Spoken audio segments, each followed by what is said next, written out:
Welcome back to Markets Today. We are discussing last week's decision by the Central Bank of Kenya to leave the benchmark rate unchanged at 7%. What does this mean for fixed income for other asset classes?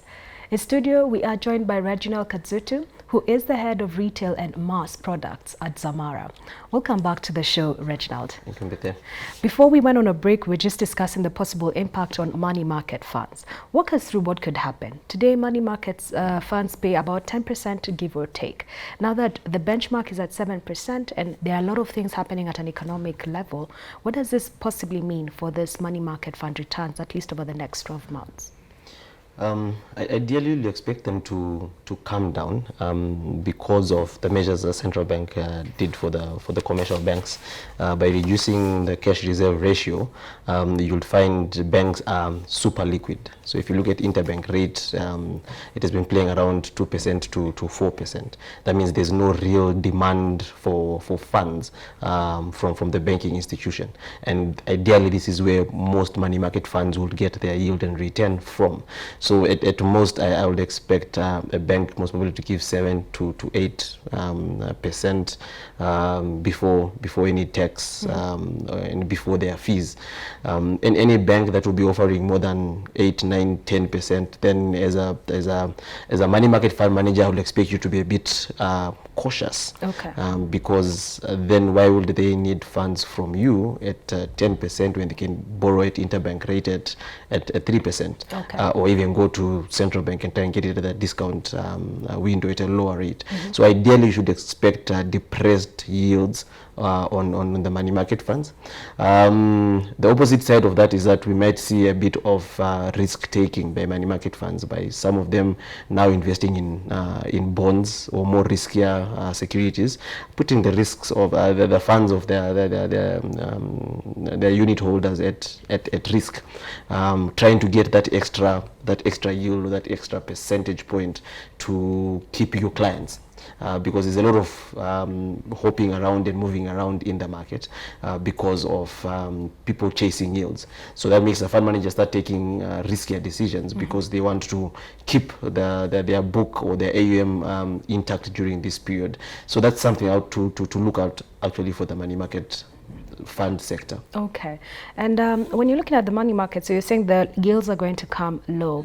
Is this also a consequence of the fact that the fiscal deficit will continue being funded by the domestic market, but then the domestic market, especially the banks, they are awash with liquidity? Could that also have a bearing on the yields and the downward trend?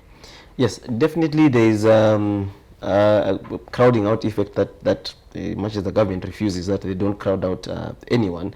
They'll definitely, if you have a 1.2 trillion deficit that we are looking to cover, we already have an overly optimistic 1.8 trillion KRA revenue target given. If by May KRA was struggling to reach 1.3 trillion, I don't know whether Treasury CS thinks KRA is going to get 1.8. So I see our deficit even widening further than the 1.2 trillion. Okay. Majority of that will be borrowed locally to fund disbursements to counties, paying people's recurrent expenditure salaries and things like that. So they'll definitely borrow more than what they've targeted to borrow for on the domestic market. Okay. So credit will definitely be affected. That's credit to the private sector. And apart from the government huge appetite for borrowing because of sustaining budget deficits all this time, you realize also there's a bit of risk aversion from the banking sector. Because of the uncertainty caused by COVID, as a bank, I will not run out to give 3-4 billion to a private entity right now. Exactly. Considering I'm in a period of moratoriums, and so you find there's definitely going to be a reduction of flow of credit to the private sector, and there's also reduced demand from the private sector. Yes. Because what affects interest rates, if you use the loanable funds theory, is that if there is the economy is going to grow well, there's going to be a huge demand of loanable funds. Because of the huge demand in loanable funds, if it's higher than the supply of loanable funds, you would find interest rates will will start going settle. up a bit. Okay. But in a state where there is more supply than demand, so we expect interest rates to go down, which is what will affect the yields that get the money market funds will ideally get. And that's why I was saying where you have a fixed exchange rate or a managed exchange rate, monetary policy becomes ineffective. not ineffective in a market. Yeah. So we have an ineffective monetary policy situation. We have an increasing fiscal deficit situation. This could even get worse because I think the sentiment in the market is expect 1, if not 5, supplementary budgets. So let me just talk briefly about the politics, because the politics also have an impact, especially on the fiscal deficit. There's the conversation of the BBI, there's the conversation of integrating different political heads into the operations of the government. And typically what this means is if all these people come together and they want to push a particular agenda, this agenda then becomes the mainstay of Treasury and has to be funded one way or another. Is there a possible occurrence of a magnanimous fiscal deficit? Because today we're looking at 8.3% as a percentage of GDP. Does this go to 10? Does this go to 12 by the time we get to 2022, or is it neither here or there? The deficit will increase as long as we don't generate enough revenue to fund our operations. I think the problem with our fiscal policy, and something that I've mentioned quite a bit, is it does not take the structure of the Kenyan economy into account. Okay. It's always a big business budget. It's not a budget to actually help the country improve and the citizens to actually improve. So when you look at the Kenyan budget, then you look at the statistics of the country, they're miles apart. 70% of the employed people in this country work in the agricultural sector. Mm-hmm. The agricultural sector itself contributes 30%, 35% direct to GDP, indirect close to 50 or more. It is actually connected to even your transport and real estate, transport and logistics sector, which was one of the sectors that grew the most last year. Most of it is moving produce of food. When you look at the statistics that we have, you realize 70% of the people in the country don't have access to piped water. 70 to 80% of the people don't still use pit latrines. Mm-hmm. Then you look at the budget, then you realize this budget does not make sense. Yes. It's a budget that tries to treat symptoms, and it's capital intensive. So as long as we keep on trying to do capital intensive expenditure, our deficit is never going to come down. So you find it's a budget that creates jobs in Nairobi. Mm-hmm. What does that create? It now create unemployment in everywhere else. Okay. And you have mass migration of people into Nairobi. You don't need 10-lane roads in Nairobi. 10-lane roads in Nairobi are not a sign of development or progress. It's a sign of that you have a huge urban migration because you have failed to create jobs where people are actually working. So and when you start creating jobs where people are working, so if you look at the agricultural sector and you start improving productivity in the agricultural sector, you will increase the incomes of the people in those sectors. When you increase the income of the people in those sectors, you realize their demand of funds is always going to be lower than their supply of funds because their savings have increased. So because of the mismatch between demand and supply, you find that they are a surplus sector. Being a surplus sector and a good branch network that we have for the banks in the country. So I'll give an example. Let's take Muranga. If Muranga has surplus of savings, because of the branch network, the bank can now transfer or reallocate those savings to the manufacturing sector. So you grow a sector which is not capital intensive to generate capital and savings for you to fund a capital intensive sector. Okay. But if we are spending a lot of capital, and that's why we are borrowing, because everything that we're trying to do is capital intensive. Right. You want the car manufacturing sector, and you wonder, why do we need to manufacture cars?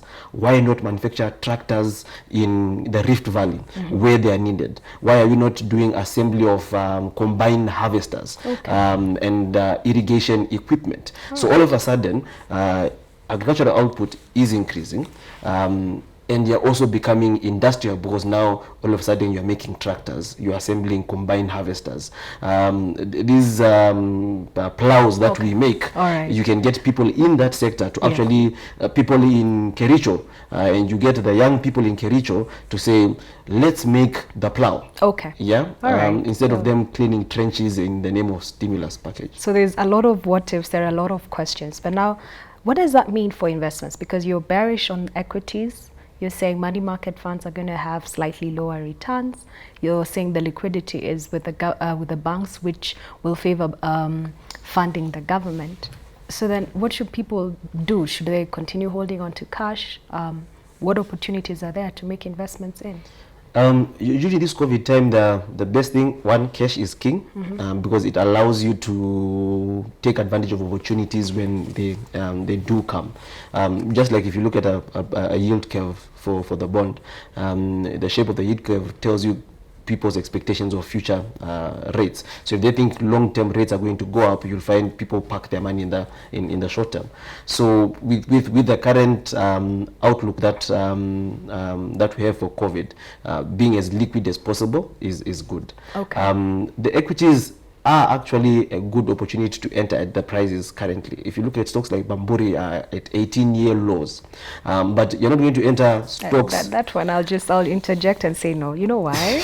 Because the reality is today there's a lot of investments that are going into people renovating and building small retailers are doing a lot of real estate development. But interestingly, I was speaking to a supplier of cement, and he says he has not sold Bamburi because Bamburi, a bag of cement is priced over 600 shillings. The competition has normally been priced at 570, that's Savannah and Simba. And now what some of these companies are doing, they're even undercutting their own distribution chain, and they're loading up cement bags in their truck and walking around and saying, do you want to buy this? I can sell it to you at 530 instead of 570. So yes, there is consumption of cement. Unfortunately, it's just not consumption of Bamburi cement. I think with the times, they will have to change their strategy. They've benefited from the huge infrastructure projects that the government has been doing and all these huge infrastructure things that have been happening, which I don't see continuing, especially with where our budget deficit is. And as I mentioned earlier, we are in the prescripts of a currency crisis. So if, again, Bamburi does not change, which I believe they will have to change, because if they don't change, yes, they'll find themselves in a mix. Considering the real estate sector is a bubble that is slowly deflating. It may not burst as people expected, but it will deflate, and it will get these companies out. But the point I was making is, if you're investing in equities, then there are opportunities, and opportunities for long-term investment. And long-term is what, 5-7 years? 5-7 years. I keep on giving an example. Someone who bought Safaricom at 5 shillings, sold it when it dropped at 250, panicked, had lost 50%. Yes. But someone who held it or bought it even at 250 and is selling it now is looking at close at 1,000% return. That's not even whatever. So time and patience becomes very... Time and patience. So long-term views and time and patience. If you have funds to go for bonds, I expect interest rates to continue coming down. As much as we have a huge deficit, once the economy starts recovering slowly, not this V-shaped that the government is talking about, you'll find also tax revenues will start increasing. So demand from the government for what is it called, for funds will also reduce. As the demand for loanable funds reduces and the supply still remains, because cash reserve ratio I don't think is going to go whatever anyway, so you'll realize rates will drop further. So if you can lock in some good rates now, that will be some sort of good investment. There are new sectors that have come up because of COVID, especially on logistics, home delivery. If you notice, most of the companies that do the home delivery here are not really sophisticated companies. Most of them take orders on WhatsApp. They're not automated. So another way of generating passive income is you don't have to start a business. Look for a business that you believe is going to carry on, like the logistics area, and give you expertise and buy into an existing business. Because what most of these guys are suffering from right now, and they cannot expand, is because of lack of capital. Lack of capital. And if you have the 50 million, 100 million. There's no point of trying to earn 3-4% on a money market fund when you can actually invest in a business and see it that's grow. how your Facebook and Apple started. Invest in an idea that has potential in the future. All right, thank you so much. I think that's all the time we have today. Would you have any additional closing remarks, or can we end it here?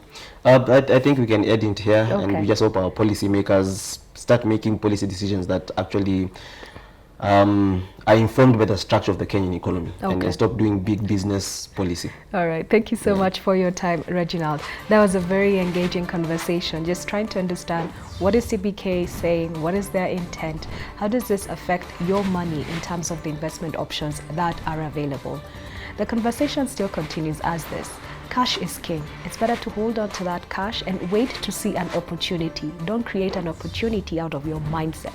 Wait to see a true opportunity. There could be opportunities on the Nairobi Securities Exchange as the prices come off. There will be opportunities in the bond market as the yields also come off with the expectation of a correction later on, depending on liquidity. And there's also an emerging opportunity in personal business ventures. There's a lot of due diligence to be done there because this tend to be high risk. But if you find a good business, you could put money there and see it grow. That's the conversation we've had today. We'd really like to hear your feedback or any questions in as far as this topic is concerned. Our SMS number is 20146, or you could reach out to us on Twitter, Instagram or Facebook, and that's Metropole TV or Mbithe Mwema. Thank you for your time and see you tomorrow. Good day.